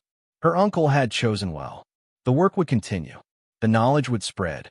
And someday, centuries from now, people would look back at this moment and understand that some gifts are worth waiting for, that some knowledge requires maturity before revelation, that some treasures matter most when protected rather than immediately claimed. Catherine turned off the basement lights and closed the door on her uncle's life work, now released to the world that had finally proven ready to receive it. The guardianship was complete. The legacy would endure. And the rain, for now at least, remembered which direction was down. 10 years after the laboratory collapse, Catherine stood in the auditorium at MIT, where Dr. Priya Sharma was presenting breakthrough research on gravity-assisted urban infrastructure. The room held 800 people, physicists and engineers and city planners from 40 countries, all gathered to understand how buildings could float above flood zones, how transportation could move without touching ground, how her uncle's 50-year-old discovery was reshaping human civilization. Mia sat beside her, 18 years old now, and preparing to start her own physics degree in the fall. She'd grown into someone who understood that brilliance required dedication, that knowledge was responsibility as much as power, that some work mattered more than personal comfort or recognition.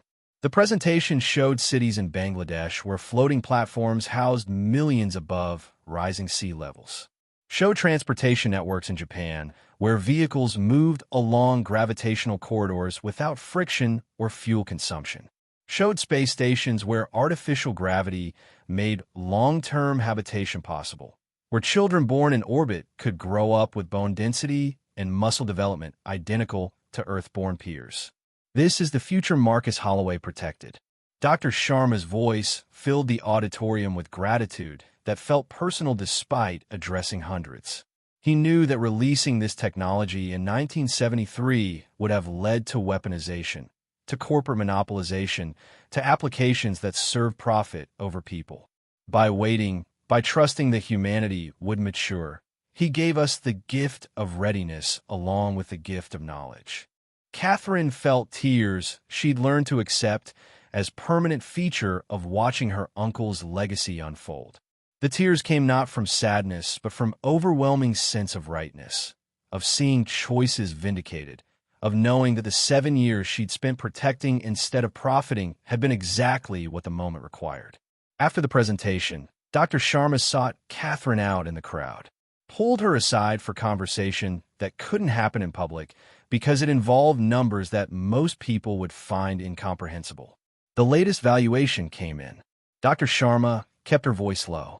The complete economic impact of the unified field solution, accounting for all current applications and projected developments over the next 50 years, exceeds $2.7 trillion.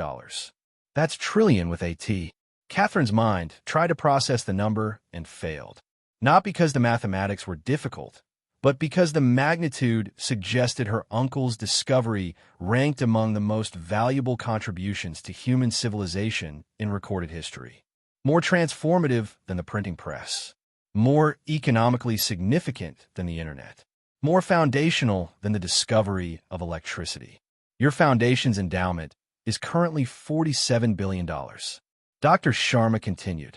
The non-exclusive licensing model you established means revenue continues to grow as new applications are developed. At current rates, you could fund every promising graduate student in physics worldwide and still have money left over. That's the point. Catherine had made peace with these numbers years ago, not to accumulate wealth, but to ensure knowledge serves everyone. My uncle could have patented everything, could have died a billionaire. Instead, he died broke and unknown because he believed science belonged to humanity. He died right. Dr. Sharma's intensity suggested this wasn't casual praise. The licensing model you established has prevented monopolization that would have concentrated this technology in a few corporate hands. Now everyone who needs it can access it. That's revolutionary, and it's why I wanted to thank you personally. After the conversation ended, Catherine walked through MIT's campus with Mia, both of them processing the magnitude of what they'd learned. $2.7 trillion in economic impact, $47 billion in foundation assets. Numbers so large they stopped meaning anything except that the work mattered, that protection had been worth the cost, that her uncle's sacrifice had changed the trajectory of human civilization. Mia broke the silence first. We could have been billionaires. If you'd sold the patents when we first inherited them, we'd have more money than we could spend in 10 lifetimes. Yes, Catherine didn't deny the obvious. But we'd have failed at what Grandpa Marcus trusted us to do. Do you ever regret it? Protecting instead of profiting? The question deserved honest answer rather than noble platitude. Catherine thought about the 2 years of homelessness, about the nights she'd wondered if they'd survive, about the desperation that had driven her to a condemned laboratory at 3:47 in the morning with $23 and no other options. Sometimes I remember how hard those years were, how scared I was that I couldn't keep you safe. If I'd had the money earlier, we wouldn't have suffered like that. But suffering taught me what matters. Catherine watched students crossing the campus, young people pursuing knowledge that would build on her uncle's foundation. If I'd been comfortable, maybe I wouldn't have understood why protection was necessary. Maybe I'd have taken the easy money and justified it as providing for you. The hardship made me strong enough to do what was right instead of what was profitable. Mia nodded, absorbing wisdom that would guide her own choices when responsibility passed to the next generation. I want to work on the space station project. Artificial gravity for long-term habitation. That feels like continuing what Grandpa Marcus started. Catherine pulled her daughter close, feeling pride that transcended words. He'd be so proud of you, of the woman you're becoming, of the work you'll do.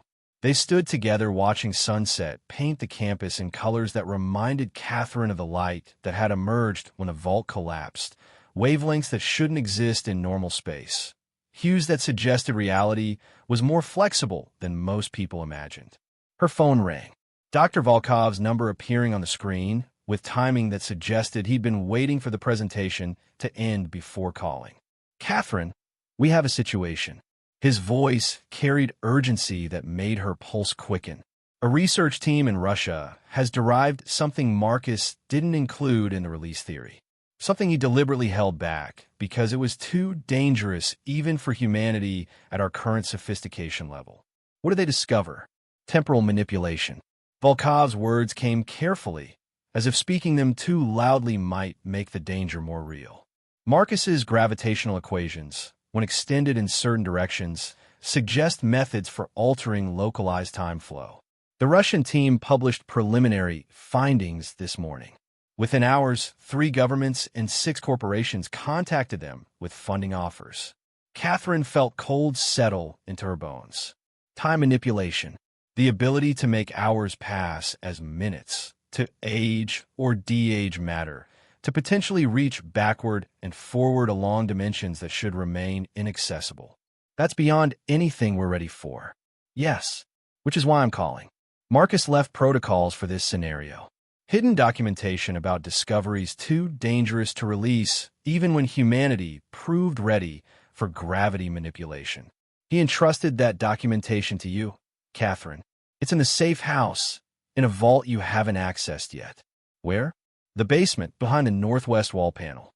The one with the small crack running diagonally. Press the lower left corner while pulling the upper right.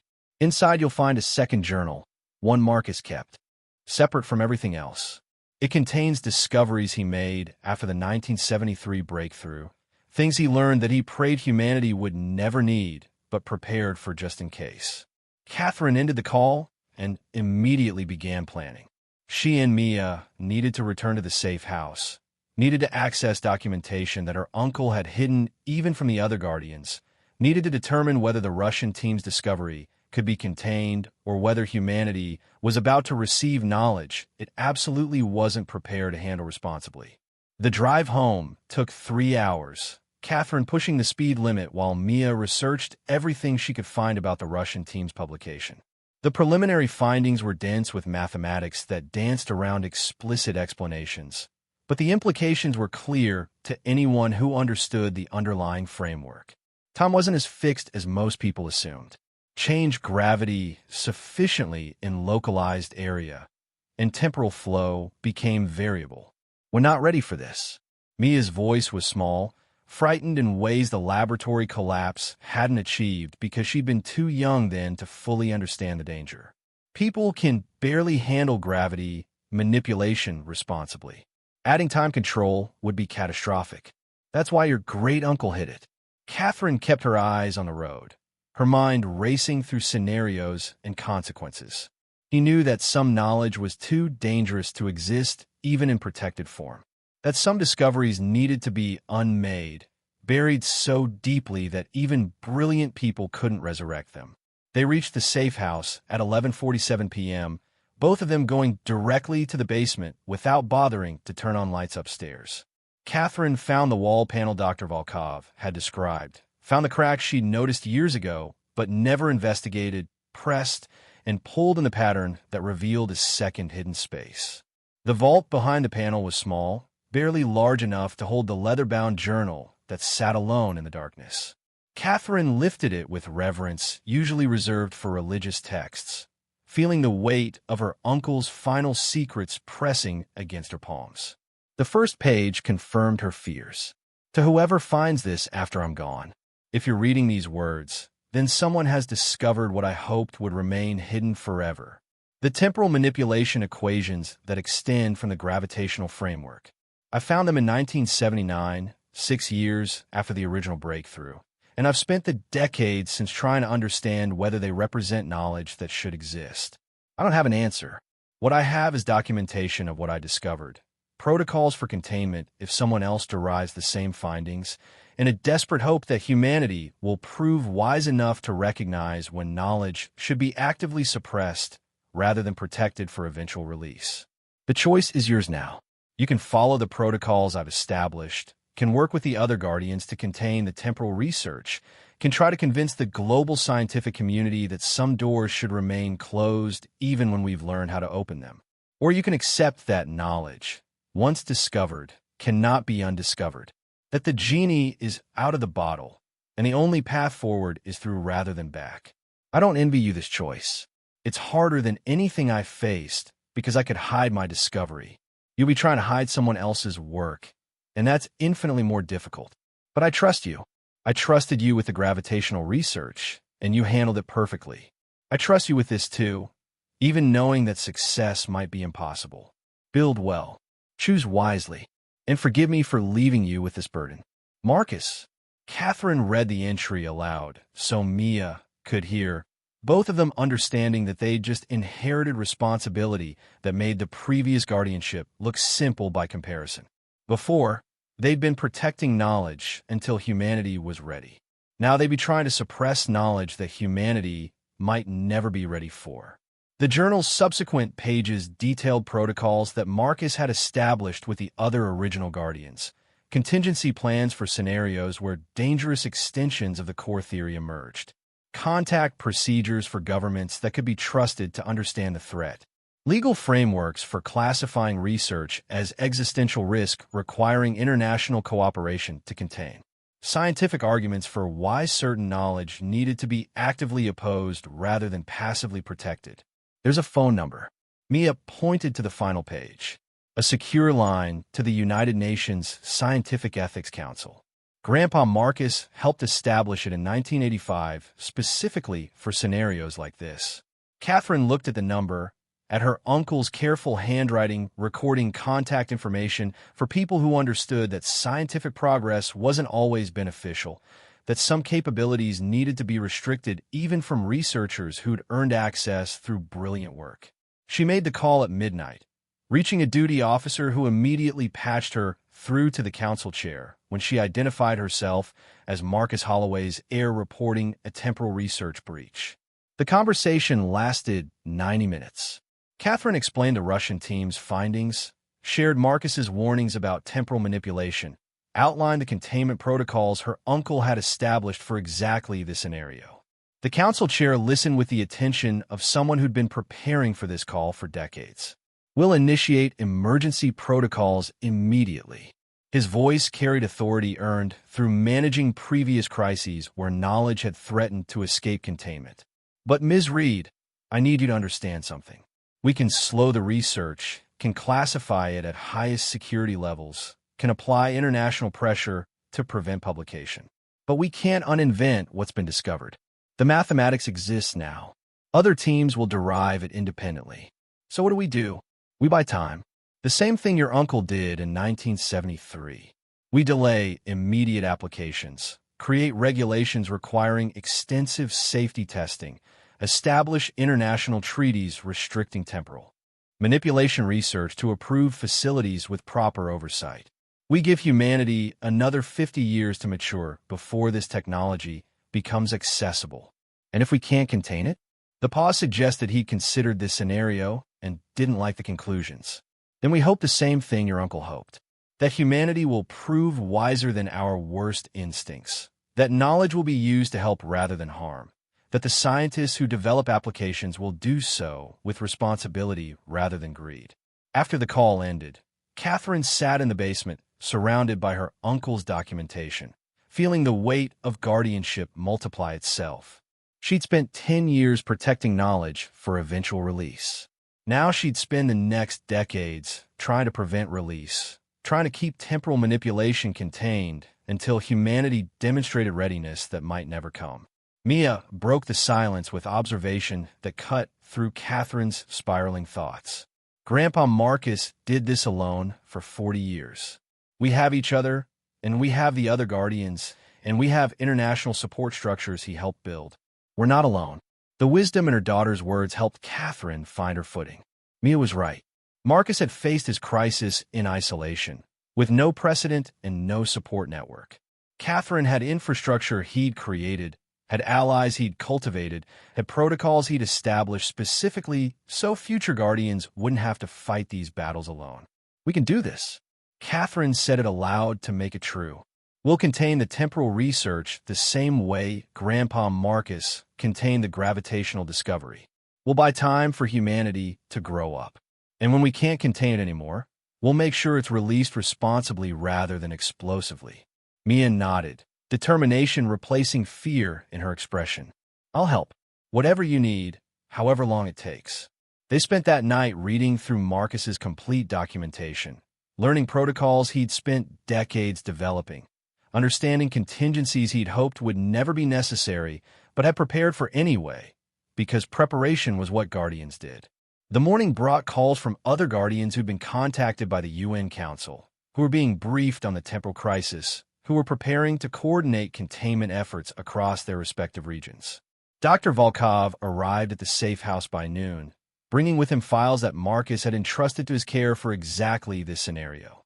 The Russian team has agreed to classification in exchange for funding to continue research under UN supervision. Volkov's relief was visible.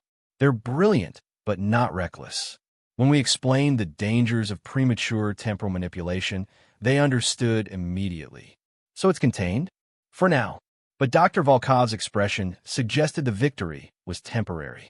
Within 5 years, maybe 10, other teams will reach the same conclusions. We'll be playing containment repeatedly, each time hoping we can delay long enough for humanity to mature. Then we delay. Catherine felt certainty settling over her like armor. As many times as necessary, for as long as necessary. That's what guardianship means. The work of containment consumed the next decade. Catherine coordinated with other guardians to monitor research worldwide, identifying scientists who were approaching temporal manipulation equations, reaching out to them before publication with offers of classified funding and secure facilities where they could continue research under proper oversight. The Holloway Foundation expanded its mission to include not just supporting gravitational research, but also establishing ethics frameworks for advanced physics. They funded philosophers and sociologists to study the question of when knowledge became too dangerous for public access. They established review boards that could evaluate research for existential risk. They created international treaties that most governments signed willingly, because everyone recognized that temporal manipulation in the wrong hands could end civilization. Mia completed her undergraduate degree and began doctoral work in theoretical physics, specifically focusing on the ethical implications of advanced capabilities. Her dissertation proposed frameworks for determining when research should be classified not as national security concern, but as species-level threat requiring global coordination to manage. The work earned her recognition that transcended academic circles. By age 28, she was advising the UN on scientific ethics, was serving on review boards that evaluated proposals for their potential to enable catastrophic applications, was becoming the guardian her great-uncle had hoped she'd be even before she knew the concept existed. 20 years after the laboratory collapse, Catherine stood again in an MIT auditorium. This time, she wasn't watching someone else present. She was the keynote speaker at the International Conference on Scientific Responsibility, sharing lessons learned from 2 decades of guardianship. The audience included Nobel laureates and government officials and corporate leaders and students who would shape the next century of research. Catherine looked out at them and saw humanity at its best and worst in equal measure. Brilliant and flawed, capable of extraordinary creation and devastating destruction, always teetering on the edge between wisdom and catastrophe. My uncle discovered something magnificent in 1973. She began without preamble, without the usual academic formalities. Instead of publishing immediately, instead of becoming famous and wealthy, he spent 40 years protecting his discovery until humanity demonstrated readiness to receive it responsibly. Many people think he wasted those years, that progress delayed is progress denied. Catherine let the silence stretch before continuing. Those people are wrong. The years my uncle spent in protection weren't wasted. They were invested in giving humanity time to mature, to develop the ethical frameworks and international cooperation necessary to integrate transformative knowledge without destroying ourselves in the process. She shared the story of the gravitational research, of the 7 guardians who'd protected and slowly revealed the complete theory, of the moment when 6 researchers proved through independent work that humanity had grown sophisticated enough to handle what had been withheld. Then she shared the harder truth. We're now facing the same challenge with temporal manipulation. The equations exist. Brilliant researchers have derived them independently. But we've collectively decided that humanity isn't ready, that another 50 years of growth is necessary before we can handle the ability to manipulate time flow. The room erupted with whispered conversations, people processing the revelation that there existed another breakthrough beyond the gravitational research, another capability being deliberately withheld, another instance where scientific progress was being subordinated to ethical considerations. Catherine waited for silence before delivering her conclusion. Some of you will argue that knowledge should never be suppressed, that progress is always good, that humans should pursue every discovery regardless of consequences. I respect that position, but I disagree with it. We've learned through hard experience that some capabilities require maturity before they become accessible. Nuclear weapons taught us that lesson bloodily. Climate change is teaching us that lesson expensively. Gravitational manipulation taught us that lesson successfully because my uncle had the courage to delay revelation until we proved readiness. She looked directly at the students in the audience, at the young people who would carry this work forward. You will face these choices in your careers. You will discover things that could help or harm humanity, depending on how they're applied. When those moments come, I urge you to remember that sometimes the most important thing a scientist can do is say not yet. That patience is wisdom. That protection is responsibility. That guardianship matters more than glory. The standing ovation that followed lasted 5 minutes. Catherine stood at the podium, feeling her uncle's presence like a physical thing, as if he were standing beside her, watching his legacy unfold across generations, watching humanity slowly grow into the capabilities he'd discovered but wisely delayed. After the conference, Dr. Volkov approached her with news that carried finality. I'm retiring from the guardianship. 85 years old is too old to continue this work. Professor Lu Wei is also stepping down. We've served for 50 years. It's time for the next generation to take over. Who will replace you? Volkov smiled. Mia, if she's willing. And 6 other researchers we've been mentoring over the past decade. All of them brilliant, all of them ethical, all of them understanding that guardianship means protecting knowledge, even when protection requires personal sacrifice. Catherine felt time's passage like wind against her face. 20 years since she'd inherited the responsibility. 20 years of watching Mia grow from frightened child living in a car to woman who would protect humanity's future. 20 years of carrying burden that had defined her life and given it meaning deeper than she'd imagined possible.